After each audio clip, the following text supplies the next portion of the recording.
Je vous explique maintenant, les enfants, le travail de mathématiques pour la journée de lundi 15 juin 2020. Alors, pour la première partie de ce travail, c'est du calcul. Là, je veux on retravaille un peu le calcul mental.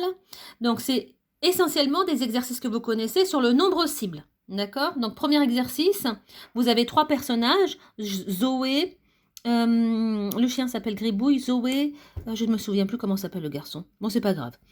Zoé, Léo et Gribouille. Bon. Chacun d'entre eux une série de cartes. Voici les cartes pour Zoé, les cartes pour Léo et les cartes pour Gribouille. Ils doivent chacun leur tour, ils doivent choisir des cartes pour atteindre le nombre cible qui est 13. Donc c'est le travail sur le nombre cible. Le Zoé doit utiliser 2, 3, 4 cartes, je ne sais pas. Le nombre de cartes qu'il faut, ainsi que les 2 autres personnages pour atteindre le nombre cible.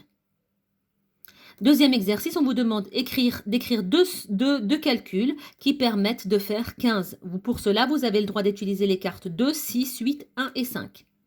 Pareil pour l'exercice numéro 3, vous devez atteindre maintenant le nombre cible qui est 16 en utilisant le 2, le 6, le 7, le 8 et le 9. Attention, on vous demande 2 solutions.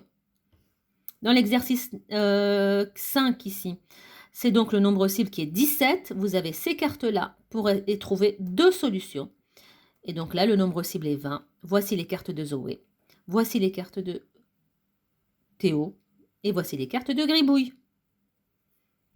Là, on travaille le calcul mental. Ici, la deuxième partie de la feuille, c'est de la numération. Donc là, c'est vraiment des exercices de réinvestissement. On s'entraîne sur des choses qu'on sait faire. Premier exercice.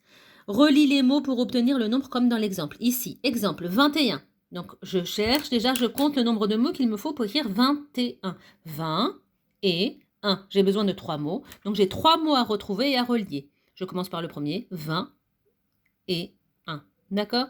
Donc ici, vous lisez les nombres en chiffres et ensuite, vous devez retrouver les nombres, les mots qui vous permettent de les écrire en lettres et vous les reliez dans l'ordre, évidemment.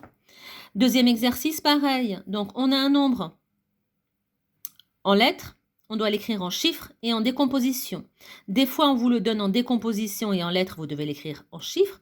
Des fois, les données en lettres, vous devez l'écrire en chiffres et en décomposition. Et pour les deux dernières, il y a juste des décompositions, vous devez retrouver le nombre en chiffres et ensuite l'écrire en lettres. Dernier exercice, combien de fleurs Zoé a-t-elle dessiné? Voici toutes les fleurs qu'a dessinées Zoé. J'ai entouré le premier paquet de 10. À vous de continuer. Et ensuite de m'écrire combien de fleurs elle a dessiné en tout. Ici, je veux une réponse en chiffres. Et ensuite, ce nombre-là, vous pouvez l'écrire en lettres.